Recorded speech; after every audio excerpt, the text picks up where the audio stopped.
Jefe, señor Eduardo, su esposa está viva. La vi en el manicomio. El grito de Carmen Ruiz atravesó la mansión de los Herrera como un disparo. La empleada doméstica estaba de pie frente al retrato de Isabel en el pasillo, con el rostro descompuesto por el shock, señalando la pintura con mano temblorosa. Eduardo Herrera dejó caer la taza de café que sostenía. El sonido de la porcelana rompiéndose contra el mármol resonó en el silencio que siguió. 3 años. 3 años llorando a una mujer que creía muerta. 3 años visitando una tumba vacía. 3 años destruido por un dolor que ahora, tal vez, había sido una mentira. Y mientras Carmen sollozaba repitiendo «Está viva, está viva», Eduardo sintió que el piso se abría bajo sus pies. Porque si Isabel estaba viva, significaba que alguien lo había engañado, y en esa casa solo había una persona con el poder suficiente para orquestar semejante crueldad: su madre. 3 años antes, la vida de Eduardo Herrera había sido perfecta. A sus 38 años, era el CEO de Herrera Construcciones, el imperio familiar que su padre había fundado y que él había expandido a nivel nacional. Casado con Isabel Montoya desde hacía 5 años, vivían en la mansión familiar de San Pedro Garza García, una propiedad de 3 pisos con jardines que parecían sacados de una revista. Isabel era todo lo que Eduardo había soñado: inteligente, compasiva, hermosa. Arquitecta de profesión, trabajaba con él en algunos proyectos de la empresa, aportando diseños innovadores que habían ganado premios. Pero más que eso, era su refugio. En un mundo de negocios brutales y presiones familiares, Isabel era la única persona con la que podía ser simplemente Eduardo. Y luego vino el accidente. O eso le dijeron. Era una noche de lluvia. Isabel había salido a una cena con amigas. Eduardo estaba en casa, revisando contratos. A las 11 de la noche, recibió la llamada. Su madre, Esperanza Herrera, con voz quebrada: «Eduardo, hijo, hubo un accidente. Isabel, el auto». Se salió del camino en la carretera a Saltillo. El auto cayó por un barranco. Se incendió. Los bomberos... «Lo siento tanto, hijo. Lo siento tanto». El mundo de Eduardo se detuvo esa noche. Corrió al lugar del accidente. Vio los restos carbonizados del auto de Isabel. Vio a los bomberos, a los paramédicos, a la policía. Le dijeron que el cuerpo estaba demasiado quemado para ser reconocido visualmente, que necesitaban pruebas dentales, que lo sentían mucho. El funeral fue 3 días después. Ataúd cerrado. Cientos de personas ofreciendo condolencias que Eduardo apenas escuchaba. Y desde entonces, durante 3 años, Eduardo había vivido en una niebla de dolor. Dejó de dormir bien. Bajó 15 kilos. Se sumergió en el trabajo como forma de escape. La mansión, antes llena de vida, se convirtió en un mausoleo. Conservó todo como Isabel lo había dejado. Su ropa en el closet, sus libros en el estudio, su retrato en el pasillo principal. Su madre, Esperanza, se había mudado a la mansión para acompañarlo en su dolor. Ella manejaba la casa, supervisaba al personal, se aseguraba de que Eduardo comiera, de que asistiera a las reuniones importantes, de que la empresa no colapsara. Eduardo le estaba agradecido. Su madre, viuda desde hacía 10 años, había sido su roca, su apoyo incondicional. Pero ahora, parado en el pasillo con los fragmentos de porcelana a sus pies y el grito de Carmen todavía resonando en sus oídos, Eduardo comenzó a ver las cosas de otra manera. Carmen Ruiz llevaba 2 años trabajando en la mansión de los Herrera.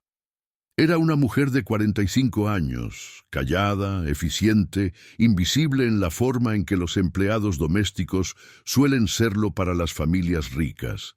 Limpiaba, cocinaba, organizaba. Nunca hacía preguntas, nunca se involucraba en asuntos familiares. Pero ese martes por la mañana, después de regresar de su día libre, Carmen había entrado a la mansión y se había quedado paralizada frente al retrato de Isabel Herrera que colgaba en el pasillo. Porque la noche anterior, Carmen había visitado el Hospital Psiquiátrico San Rafael. Su hermana Lucía trabajaba ahí como enfermera. Carmen la visitaba cada mes. Generalmente se quedaban en la cafetería charlando, pero esa noche Lucía tuvo una emergencia y le pidió a Carmen que la esperara en el jardín interno del hospital, el área donde los pacientes de largo plazo tomaban aire bajo supervisión. Carmen se sentó en una banca, observando a los pacientes. Algunos caminaban en círculos, otros estaban en sillas de ruedas, con miradas perdidas, otros hablaban solos, y entonces la vio. Una mujer sentada en una silla de ruedas, empujada por una enfermera. Cabello rubio largo pero descuidado, rostro demacrado, ojos verdes apagados, vestida con la bata de hospital, completamente sedada, con la mirada fija en la nada. Carmen la reconoció de inmediato. Isabel Herrera, la esposa muerta de su jefe. Al principio pensó que era una alucinación o una coincidencia, alguien que se parecía a la señora Isabel. Pero mientras la mujer pasaba frente a ella, Carmen vio algo que le heló la sangre, una pequeña cicatriz en forma de media luna en la muñeca derecha. La señora Isabel tenía esa misma cicatriz. Carmen la había visto docenas de veces cuando le servía el té. Carmen se levantó de la banca, temblorosa, y siguió a la enfermera con la mirada. La mujer fue llevada de regreso al edificio principal, desapareciendo por una puerta con un letrero. Pabellón C. Pacientes permanentes. Acceso restringido. Cuando Lucía finalmente apareció, Carmen la agarró del brazo. Esa mujer, la de la silla de ruedas, la que acaban de llevar adentro. ¿Quién es? Lucía frunció el ceño. ¿Cuál mujer? La rubia, cabello largo, vestida de hospital. Ay, Carmen, aquí hay muchas pacientes así. ¿Por qué preguntas? Porque la conozco. Carmen bajó la voz. Oh, creo que la conozco. ¿De dónde? Carmen no respondió. No podía, porque si esa mujer era realmente Isabel Herrera, significaba algo imposible, algo aterrador. Lucía revisó su tabla. Ahora que lo mencionas, hace rato estábamos moviendo a la paciente 247. Es la que lleva más tiempo en el pabellón C. 3 años. Ni siquiera tiene nombre en el expediente. Solo un número. Está bajo cuidado permanente. Sedación constante. Alguien paga mucho dinero para mantenerla ahí, pero nunca viene a visitarla. ¿3 años? Susurró Carmen. Sí. Entró justo después de... Espera, ¿por qué estás tan pálida? Carmen no respondió. Solo se despidió rápidamente y salió del hospital con el corazón en la garganta. Ahora, parada frente a Eduardo Herrera en el pasillo de la mansión, Carmen no sabía si había hecho lo correcto al gritar esas palabras. Eduardo la miraba con una expresión que era mitad shock, mitad esperanza desesperada. ¿Qué dijiste? Su voz era apenas un susurro. Señor Eduardo, yo la vi. A la señora Isabel. Está viva. Está en el Hospital Psiquiátrico San Rafael. Eso es imposible, pero su voz carecía de convicción. Isabel murió hace 3 años. Yo estuve en su funeral. Lo sé, señor, pero juro que la vi. Anoche, en el hospital. Tiene la misma cicatriz en la muñeca, la misma que ella tenía. Es ella, estoy segura. Eduardo se tambaleó. Carmen corrió a sostenerlo del brazo. ¿Estás segura? Sí, señor, completamente segura. Eduardo miró el retrato de Isabel, esos ojos verdes que había memorizado, esa sonrisa que llevaba 3 años persiguiéndolo en sueños. Si Carmen tenía razón, si Isabel estaba viva. ¿Dónde está mi madre?, preguntó de repente. En su habitación, creo. Eduardo se soltó de Carmen y caminó hacia las escaleras. Subió de dos en dos, con el corazón latiendo tan fuerte que sentía que se le saldría del pecho. Llegó a la habitación de su madre y abrió la puerta sin tocar. Esperanza Herrera estaba sentada frente a su tocador, cepillándose el cabello. A sus 65 años, seguía siendo una mujer imponente, espalda recta, rostro severo, ojos de acero. Se volvió hacia Eduardo con expresión de sorpresa. «Eduardo, ¿qué pasa? ¿Por qué entras así?» «¿Dónde está Isabel?», preguntó Eduardo con voz temblorosa. Esperanza parpadeó. «¿Qué? Isabel, mi esposa. ¿Dónde está?» «Eduardo, tu esposa murió hace 3 años. ¿Estás bien? ¿Necesitas que llame al doctor?» «No estoy loco», gritó Eduardo, y la violencia en su voz hizo que Esperanza retrocediera. Carmen la vio. Anoche, en el Hospital Psiquiátrico San Rafael, viva. Así que te voy a preguntar una vez más. ¿Dónde está Isabel? El rostro de Esperanza cambió. Por una fracción de segundo, Eduardo vio algo en sus ojos. No sorpresa, no confusión, miedo. Y en ese momento Eduardo supo. Supo que Carmen tenía razón. Supo que Isabel estaba viva. Y supo que su madre tenía algo que ver con eso. «Madre», dijo con voz peligrosamente baja.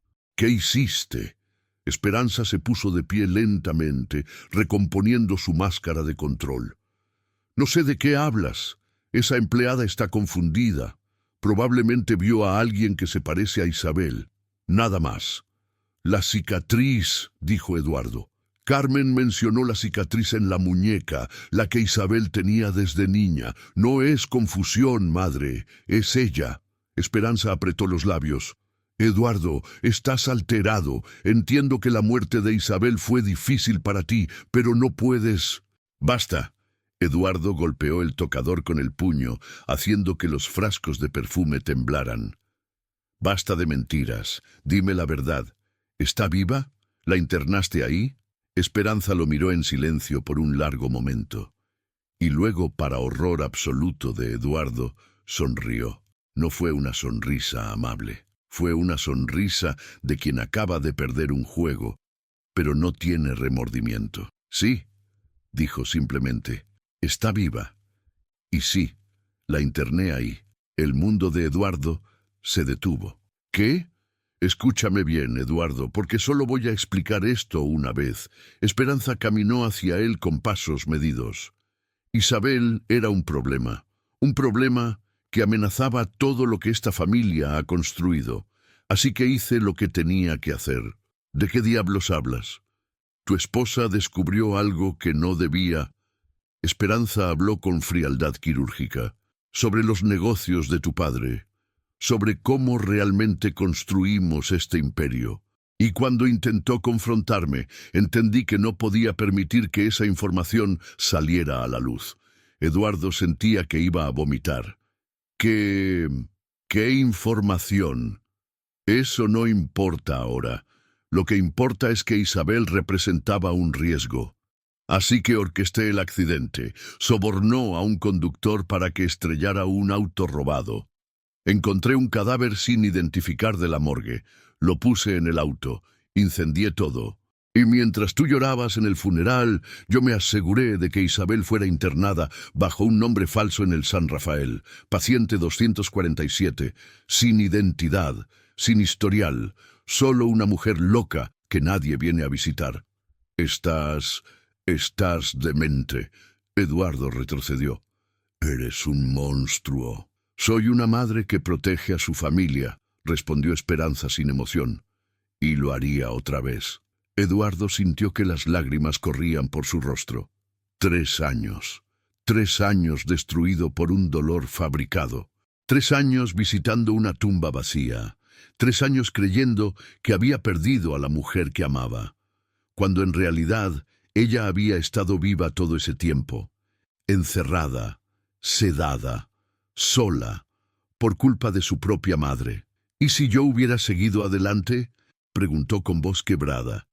¿Y si me hubiera casado de nuevo? ¿Qué ibas a hacer entonces?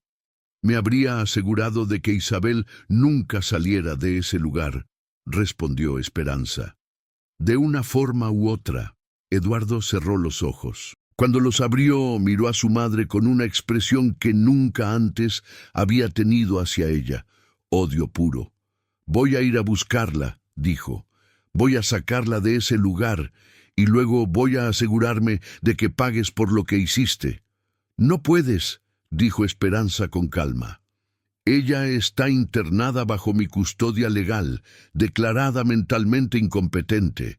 Firmé todos los papeles, soborna a todos los doctores necesarios. Si intentas sacarla sin mi autorización, te arrestarán por intento de secuestro. Eres mi madre, dijo Eduardo con voz rota. ¿Cómo pudiste hacerme esto? Por primera vez, algo en el rostro de Esperanza se suavizó. Casi parecía arrepentida. Porque eres mi hijo, y haría cualquier cosa por protegerte, incluso de ti mismo. Eduardo negó con la cabeza, incapaz de procesar tanta crueldad envuelta en retorcida lógica maternal. Se dio la vuelta y salió de la habitación. 2 horas después, Eduardo estaba en el estacionamiento del Hospital Psiquiátrico San Rafael. Había llamado a su abogado. Le había explicado la situación.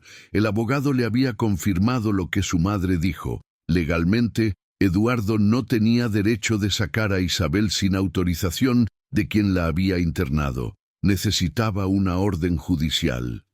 Y eso tomaría tiempo, pero Eduardo no podía esperar. Entró al hospital, se identificó en recepción. Vengo a ver a una paciente. Paciente 247, del pabellón C. La recepcionista frunció el ceño. ¿Es usted familiar? Soy su esposo. Déjeme verificar. La mujer revisó su computadora. Señor, aquí dice que la paciente 247 no puede recibir visitas. Solo la persona que la internó tiene autorización. Esa persona es mi madre, y yo soy el esposo de la paciente. Exijo verla. Lo siento, señor, pero las reglas son claras. Sin autorización de... Eduardo sacó su billetera y puso $500 sobre el mostrador.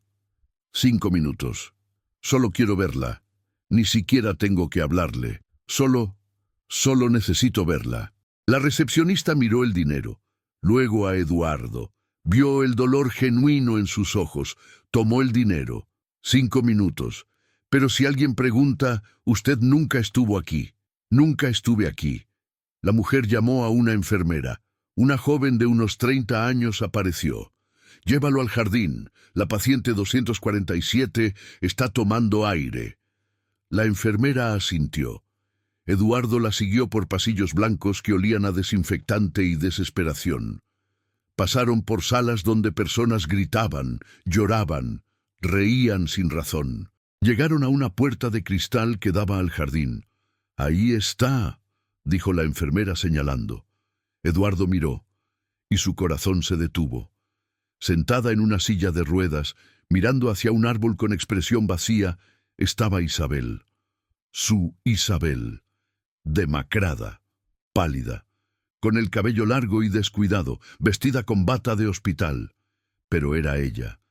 Eduardo empujó la puerta y salió al jardín. Caminó hacia ella con pasos temblorosos. Se arrodilló frente a la silla de ruedas.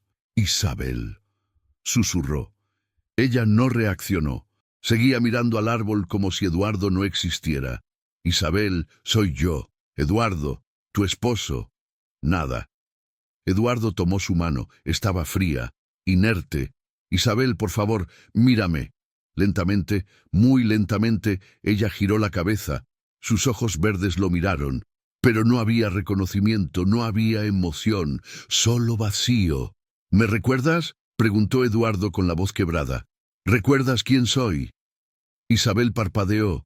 Su boca se abrió ligeramente. Y con voz ronca, como si no hubiera hablado en años, susurró: «Eduardo». Él sollozó. «Sí, soy yo. Vine a buscarte. Voy a sacarte de aquí. Te lo prometo». Pero Isabel no respondió. Sus ojos se cerraron lentamente y su cabeza cayó hacia adelante. como si el esfuerzo de decir su nombre la hubiera agotado completamente. ¡Señor! La enfermera corrió hacia ellos. «Tiene que irse, ahora». «No, espera, ella me reconoció». «Ahora, o llamo a seguridad». Eduardo se puso de pie, mirando a Isabel una última vez. Su esposa, su amor, destruida, rota por culpa de su madre, salió del jardín, del hospital, llegó a su auto, y ahí, solo en el estacionamiento, Eduardo Herrera lloró como no había llorado en 3 años.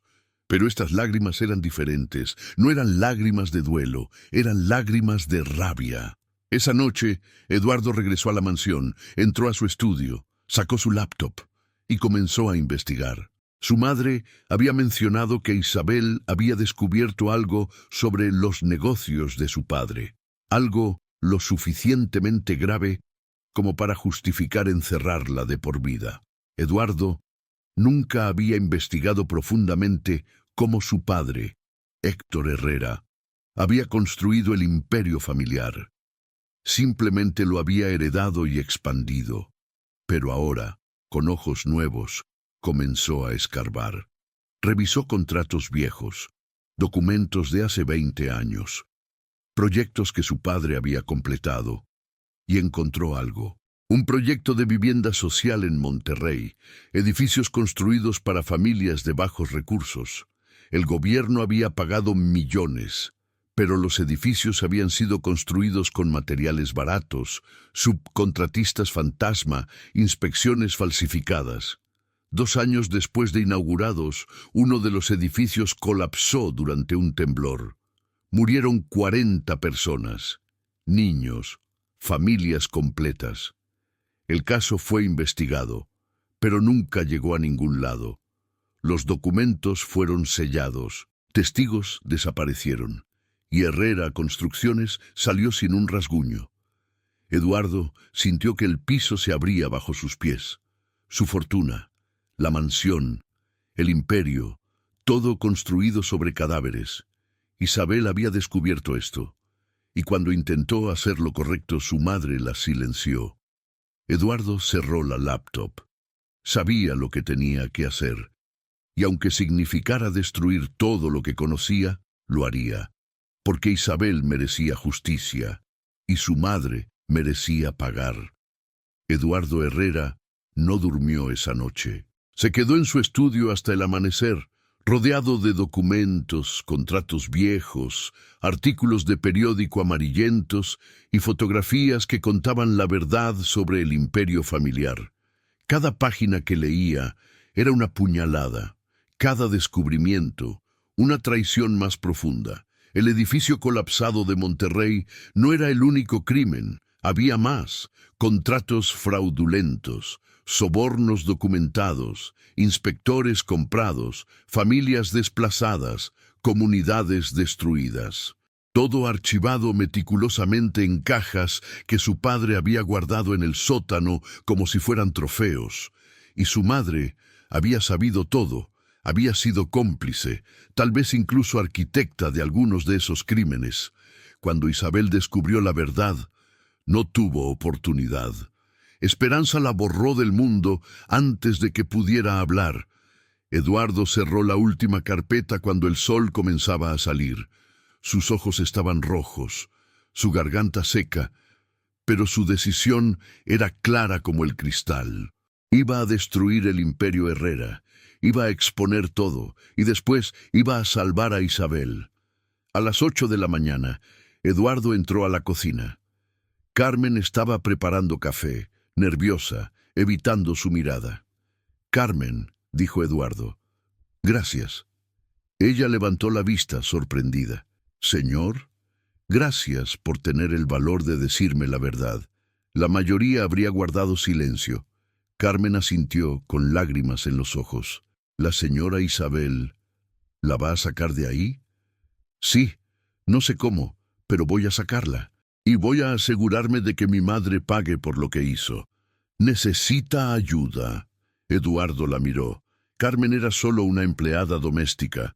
No tenía por qué involucrarse más.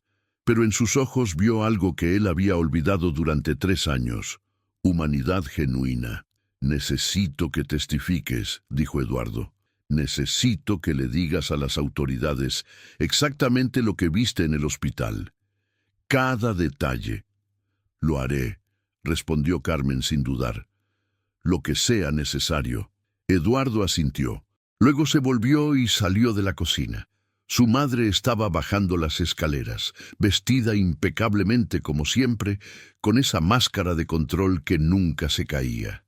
«Buenos días, Eduardo», dijo con tono neutro, como si la conversación de ayer nunca hubiera ocurrido. «¿Dormiste bien?»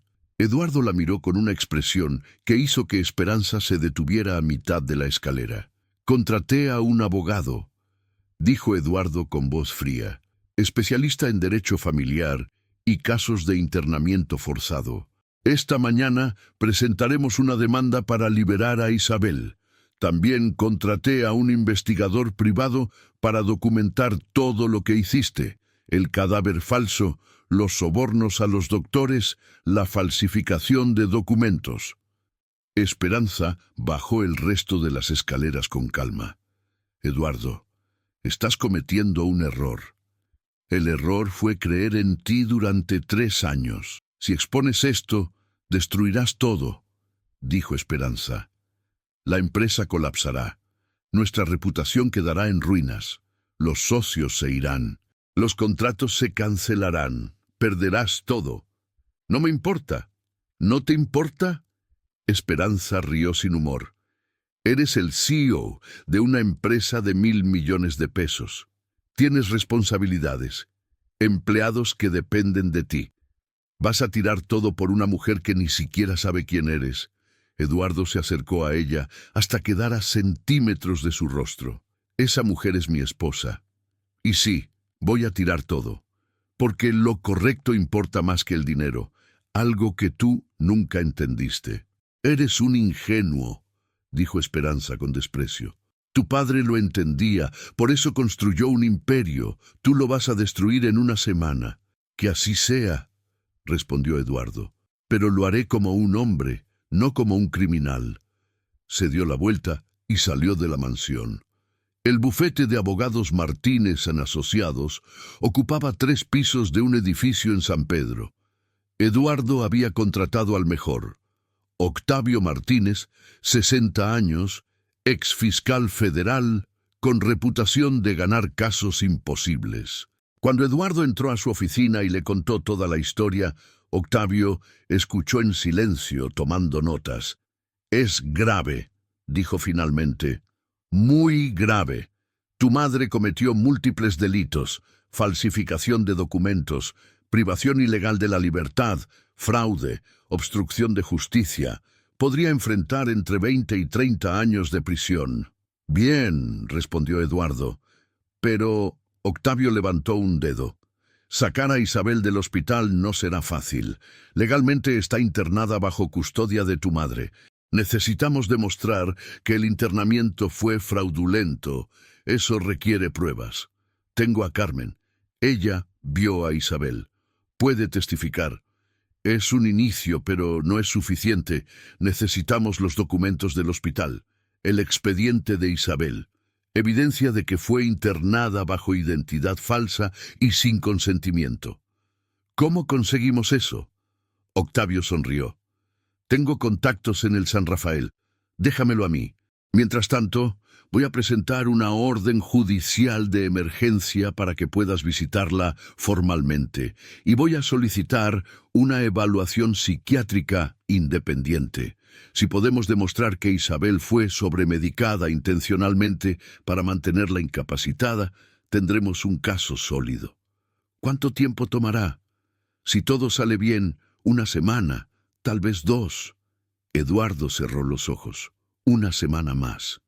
Isabel llevaría 1 semana más en ese lugar, pero era mejor que 3 años. «Hazlo», dijo Eduardo. Y Octavio, «Hay algo más». Le entregó las carpetas que había encontrado en el sótano, los documentos del edificio colapsado, los contratos fraudulentos. «Esto es evidencia de crímenes que mi padre cometió y que mi madre encubrió. Quiero que lo entregues a las autoridades correspondientes. Todo».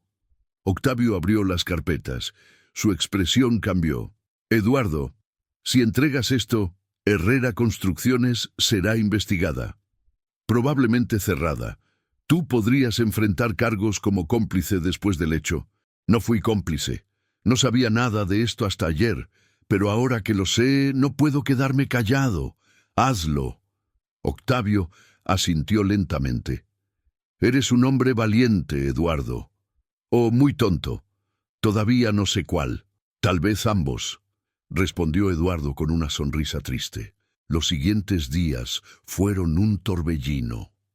Octavio presentó la orden judicial. Un juez la aprobó. Eduardo pudo visitar a Isabel oficialmente, acompañado por un psiquiatra independiente. El doctor Ramírez, un hombre de 50 años con 30 años de experiencia, examinó a Isabel durante 2 horas. Revisó su expediente. Habló con las enfermeras. Su diagnóstico fue devastador. Señor Herrera, dijo mientras salían del hospital, su esposa ha sido sistemáticamente sobremedicada durante 3 años. Antipsicóticos de alta potencia, sedantes, estabilizadores del ánimo. Dosis que solo se justifican en casos de psicosis aguda. Pero en el expediente no hay evidencia de que ella jamás haya tenido síntomas psicóticos. ¿Qué significa eso? Significa que la medicaron no para tratarla, sino para mantenerla inerte, para borrar su personalidad. Es una forma de tortura química. Eduardo sintió que iba a vomitar. Puede recuperarse. El doctor Ramírez vaciló. Es difícil saberlo. 3 años es mucho tiempo. El cerebro humano es resiliente, pero tiene límites. Si detenemos la medicación gradualmente y comenzamos terapia intensiva, hay una posibilidad de recuperación, pero también existe la posibilidad de daño permanente. ¿Qué porcentaje? 50-50. Eduardo se sentó en una banca del estacionamiento con la cabeza entre las manos. Su madre no solo había encerrado a Isabel, la había destruido sistemáticamente. La batalla legal se intensificó. Octavio consiguió el expediente completo de Isabel del hospital. Tal como sospechaban, estaba lleno de irregularidades. La firma de internamiento era falsificada. Los diagnósticos eran vagos. Los doctores que la trataban habían recibido pagos directos de Esperanza Herrera, documentados en transferencias bancarias.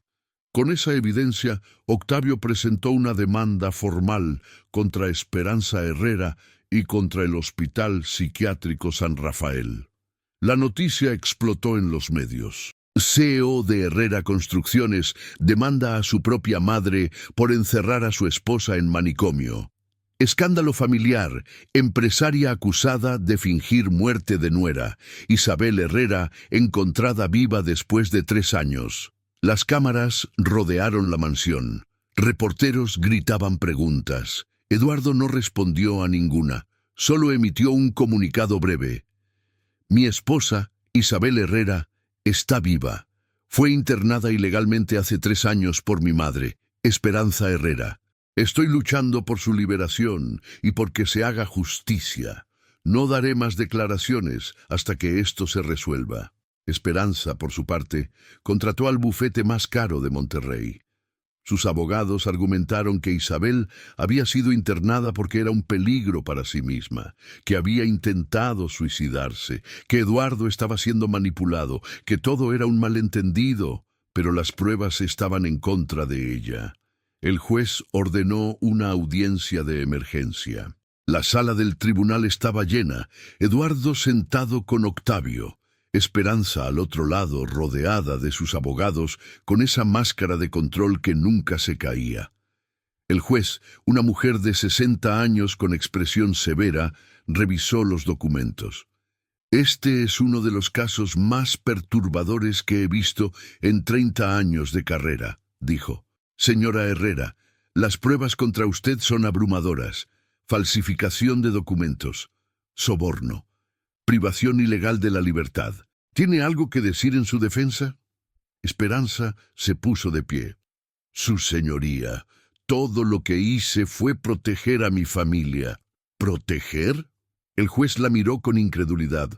Usted encerró a una mujer inocente durante 3 años. La medicó hasta convertirla en un vegetal. Le hizo creer a su propio hijo que su esposa estaba muerta. ¿A eso le llama protección? Isabel descubrió secretos que podían destruir a mi familia, respondió Esperanza con frialdad. No tuve opción. Siempre hay opción, respondió el juez. Y usted eligió el camino del crimen. Se volvió hacia Eduardo. Señor Herrera, ¿está usted dispuesto a asumir la custodia de su esposa? Sí, su señoría, respondió Eduardo poniéndose de pie. Completamente. Y entiende que su recuperación será difícil, que requerirá cuidado intensivo, que tal vez nunca recupere por completo lo que era. Lo entiendo. Y lo haré de todas formas, porque la amo, y porque le fallé una vez al no protegerla de mi madre. No volveré a fallarle. El juez asintió. Muy bien, por la presente ordeno la liberación inmediata de Isabel Montoya de Herrera del Hospital Psiquiátrico San Rafael. La custodia es transferida a su esposo, Eduardo Herrera. Además, ordeno una investigación criminal completa contra Esperanza Herrera por los cargos mencionados. Golpeó el mazo. Eduardo sintió que sus rodillas se doblaban. Octavio lo sostuvo del brazo. «La ganamos», susurró el abogado. «La sacaste». Eduardo miró a su madre. Esperanza lo miraba con una expresión que era mitad furia, mitad algo parecido al dolor. «Vas a arrepentirte de esto», dijo Esperanza. «Vas a perder todo». «Ya perdí todo hace 3 años», respondió Eduardo. «Gracias a ti». Se dio la vuelta y salió del tribunal. 2 días después, Eduardo entró al Hospital Psiquiátrico San Rafael por última vez. Llevaba ropa para Isabel, documentos de liberación firmados por el juez, y un corazón lleno de esperanza y miedo mezclados. La encontraron en su habitación, sentada en la cama mirando por la ventana con esa expresión vacía que Eduardo había aprendido a odiar. «Isabel», dijo suavemente, «vine a llevarte a casa». Ella giró la cabeza lentamente. Lo miró con esos ojos verdes que alguna vez brillaron con vida. «¿Casa?», susurró. «Sí, a casa. Conmigo. Ya no tienes que estar aquí». Una enfermera ayudó a vestirla. Isabel se movía como un robot, obedeciendo instrucciones mecánicamente. 3 años de sedación habían convertido a la mujer brillante que Eduardo conocía en una sombra, pero era una sombra que respiraba, que caminaba, que podía, tal vez, volver a la luz. Eduardo la llevó al auto. La sentó en el asiento del pasajero. Le abrochó el cinturón. «Vamos a casa», dijo de nuevo. Manejó despacio, observándola por el rabillo del ojo. Isabel miraba por la ventana, viendo pasar el mundo exterior como si fuera la primera vez. Cuando llegaron a la mansión, Eduardo la ayudó a bajar. Carmen estaba esperando en la entrada con lágrimas en los ojos. «Señora Isabel», susurró, «bienvenida a casa». Isabel la miró sin reconocimiento, pero cuando Carmen la abrazó suavemente, algo en Isabel se relajó, como si su cuerpo recordara lo que su mente había olvidado, que había gente que la quería.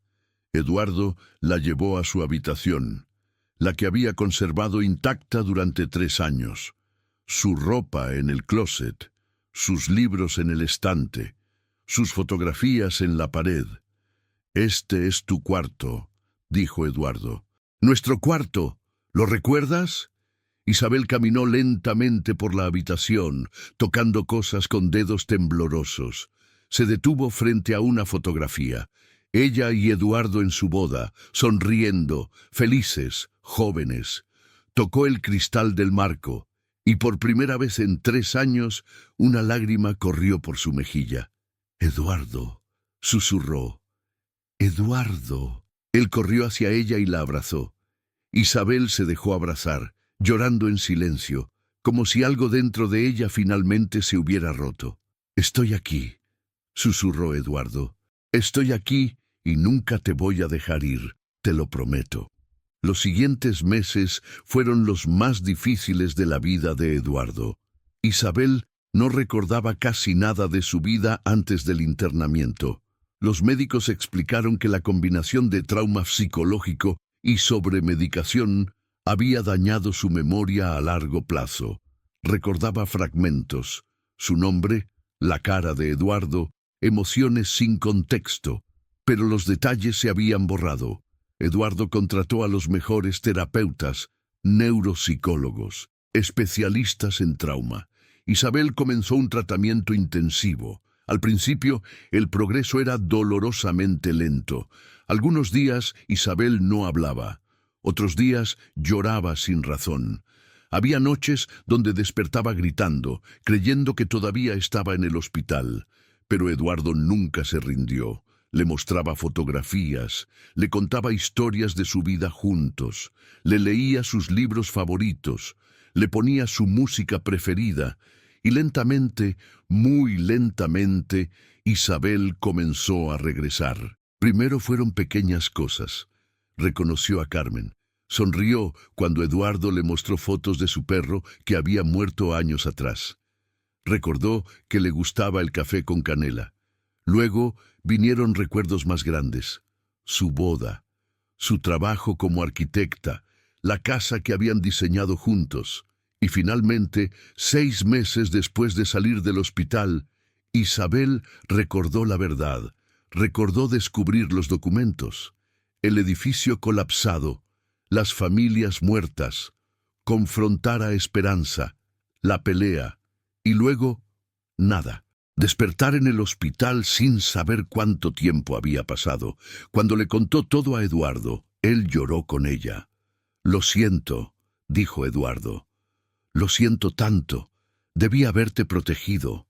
Debí haber visto quién era realmente mi madre». «No es tu culpa», respondió Isabel, y su voz sonaba más clara de lo que había sonado en meses. «Ella era tu madre. Tenías razones para confiar en ella. Yo también habría confiado. ¿Puedes perdonarme?» Isabel lo miró con esos ojos verdes que finalmente volvían a brillar con vida. «No hay nada que perdonar. Tú me salvaste. Me sacaste de ese lugar. Me trajiste de vuelta». Se abrazaron. Y por primera vez en casi 4 años, Eduardo sintió algo parecido a la paz. El juicio de Esperanza Herrera duró 3 meses. La evidencia era abrumadora. Los sobornos, los documentos falsificados, el testimonio de los doctores que ella había pagado, el testimonio de Carmen, y lo más poderoso, el testimonio de Isabel. Isabel subió al estrado con Eduardo sentado en primera fila, dándole fuerza con su presencia. El fiscal le preguntó: «Señora Herrera, ¿puede decirnos qué pasó la noche que desapareció?» Isabel respiró hondo. «Descubrí documentos que probaban que Herrera Construcciones había construido edificios defectuosos que causaron la muerte de 40 personas. Confronté a Esperanza Herrera. Le dije que iba a exponer todo. Ella me dijo que no podía permitirlo, que lo sentía y luego todo se volvió negro. Desperté en un hospital, confundida, medicada, sin saber dónde estaba. Traté de gritar, de pedir ayuda, pero nadie me escuchaba. Me daban más medicinas y cada vez me volvía más difícil pensar, recordar, existir.